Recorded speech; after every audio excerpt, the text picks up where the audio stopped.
Hello, fifth grade artists. I'm back this week and we're going to be starting a new project and we're going to be learning about creating value in our work, and that's when we use shading. So we're going to be using colored pencils, and when you do your shading, it's going to give you a really neat effect. We're going to be doing these numbers, and we're doing this because we're going to be learning about an artist named Charles Demuth. And I'm going to show you one of his pieces of artwork that is very famous, and it's got numbers in it also. So this one is called I Saw the Figure 5 in Gold by Charles Demuth. And before you start this project, your teacher should have a link to a video, and it's called I Saw the Figure 5 in Gold by Charles Demuth, the Met 150. And so it's going to be a very short little video where you can see this painting. But this painting was inspired by a fire truck. Fire trucks often have numbers. That's how they're known. And so this was from number 5. And you see how he's got the siren there. These other things are some signs that the fire truck may be passing because it seems like it's just whizzing by. And it's not, you can't really tell it's a fire truck, but it gives you the indication that it is based on all of the other things that we know. So Charles Demuth was an American painter. He was born in 1883 and he died in 1935. And he developed a style of art called precisionism. And precisionism is when the surface is very smooth, so there's not a lot of texture, and the edges are very sharp. So you see here how his colors are just right to the edge, very sharp lines, nothing goes past, very, very detailed. And he was known for painting skyscrapers, machinery, and then this famous number 5 design. So we're going to be using numbers too. We're going to use number stencils to help us draw the numbers. And then I'm going to show you how to divide your space up with circles and lines into these smaller shapes that we will color, and we'll talk about our creating value. So everybody's going to get a piece of this small paper. We're making these small because there is going to be a lot of coloring, and it won't be so much, it won't be so overwhelming when you're coloring a small piece. So on the back, write your name, your grade, your teacher's name, and your school. And then your teacher has some number stencils, the numbers 0 through 9. So you get to decide which number that you want to do. I'm going to do the number 8 again because I wanted to show you something on these. Some of the numbers are like this. I want to show you how to deal with it if you were to get one. And then we will talk about the coloring. So first of all, pick your number and you're going to just trace it in the center of your paper. Now some of the numbers, like the 8, you see, have these little lines that hold this middle part together. So I'm going to show you how to deal with that. So when you're tracing, if you get an 8 and you have those little lines, you just trace around the edges with your pencil. And then I'm not going to trace this because that's really not supposed to be there. It's just helping hold those circles on. So I'm just going to trace that part. If you accidentally trace it, it's okay. You can go back and erase it. So I'm not tracing that. I'm just tracing the outer and inner parts of my 8. You've really got to hold that stencil still, because your pencil will try to go up under it. You've got to hold it right close to the edges. Hold those edges down so your pencil won't slide under it. Then when you take the stencil away, there's those little open areas, and you can just kind of draw and fill those in. That's where those little lines were. Okay, so you see now I have my number 8. Now, you're going to have some circle templates and some rulers, or you can use T-squares like we used on our other project just to get some straight lines. So you're going to divide your paper up, divide the space up by using lines, and you don't need a whole lot of them. Just find some places where you want to make some lines. So I'm going to come here and I'm going to go right over my number 8.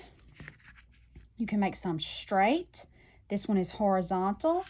I think I will make a vertical one. So vertical goes up and down.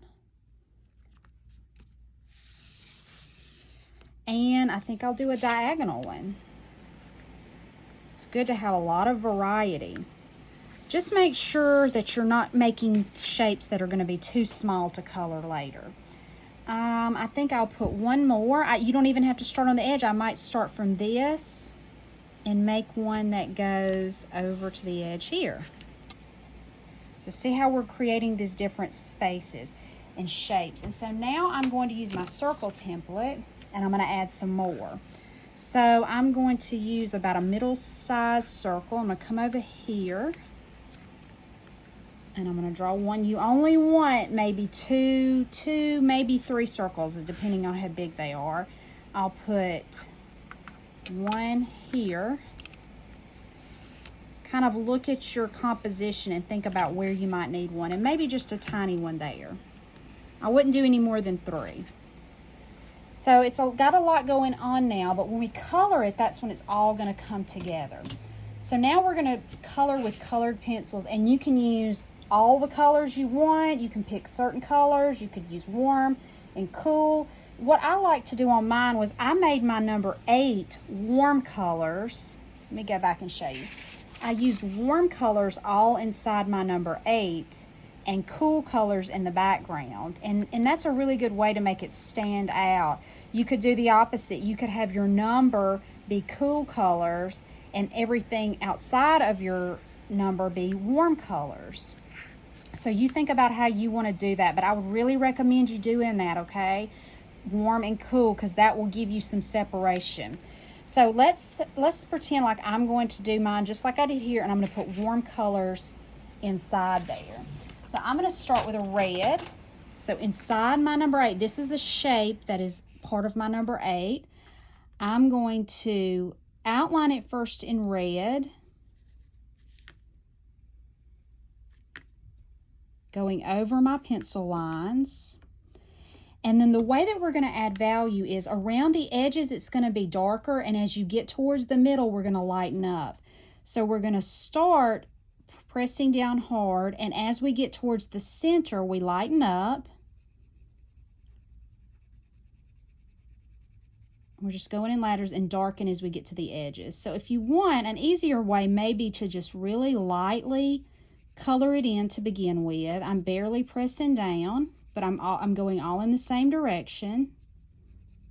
You want to get all your white places colored in, so I'm really lightly pressing down. Really light, because you want it to be light in the middle. Go like a ladder method. See how I'm going all the way across? Then I come up and do the same thing. That will make your color look more even. Now I'm going to go back, and around the edges I'm going to make it darker and just kind of blend it. As I get closer, as I get farther from the edge, I lighten up on my pencil. I press down harder at the edge and then I get lighter. Harder at the edge and then get lighter. I'm going to do that all the way around the edges of my shape. Coloring a lot so that it blends. And then I'm going to turn my paper a little here to get this bottom edge. Okay, so you see how we've created value. It's darker, the darker values here, and then they get lighter, and then they get darker again. All right, let's, this time I'm going to do, this is outside of my number 8, so I'm going to do a cool color. I'm going to do blue. So I'm going to get my colored pencil. I'm going to outline the shape first.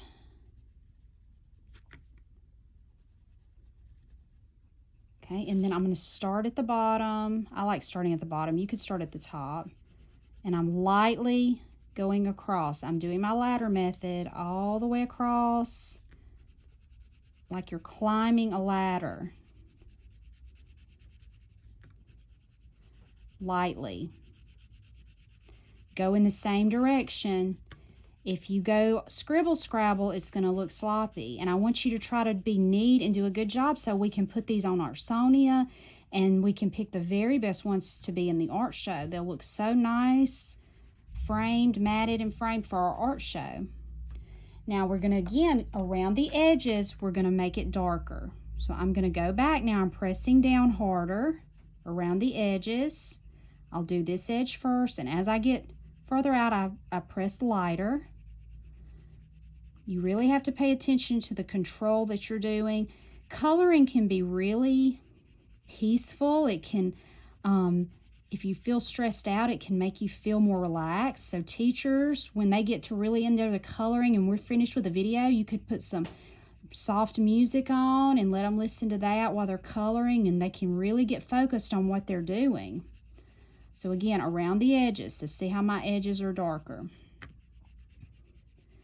So you're going to do that with your entire picture. It's going to take you several class periods because you don't want to rush through it. You want to take your time and do a good job.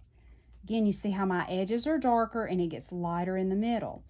Then we're going to, once you finish that, so I would go back and I would do all my warm colors in my number 8, finish my background with all my cool colors, or however you've decided you're going to do that. Then you're going to take a black colored pencil and go around all your edges, and this is what's going to make it really pop and stand out. So then you would go back with your black and outline. And when I'm outlining with black to make it good and dark, I kind of want to slowly color it like back and forth so it gets a good dark black line. See how I'm doing that? Keep your black pencil good and sharp so it doesn't get too dull. Always turn your paper if you need to, instead of trying to turn your hand. Now, just around the edges, I'm going to lightly kind of shade in with my black. I'm just shading and it'll blend. And as you get farther out again, you lighten up on your pencil.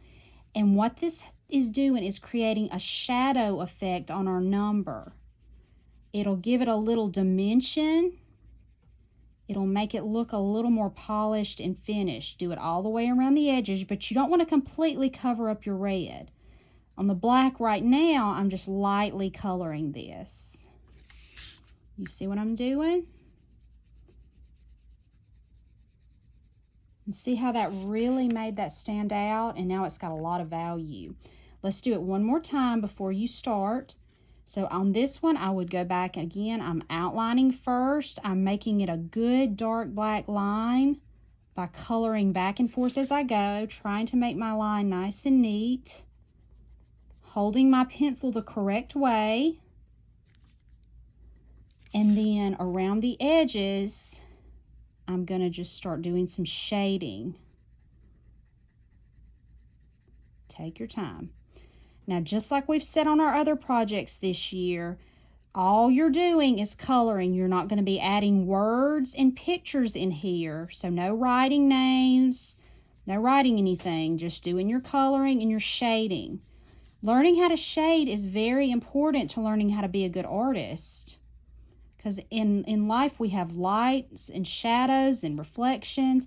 And so learning how to do that will really help your artwork look good. So I'm just going again around the edges with my light black.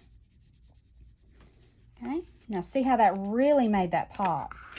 So you'll do that with all of the places where you had a line. You'll finish it up, and then I cannot wait to see them. I think they're going to look so good. Just remember, take your time, color neatly, do a good job, and we'll put them on Artsonia, and maybe some of you will get some in the art show. I will see you next time. Bye.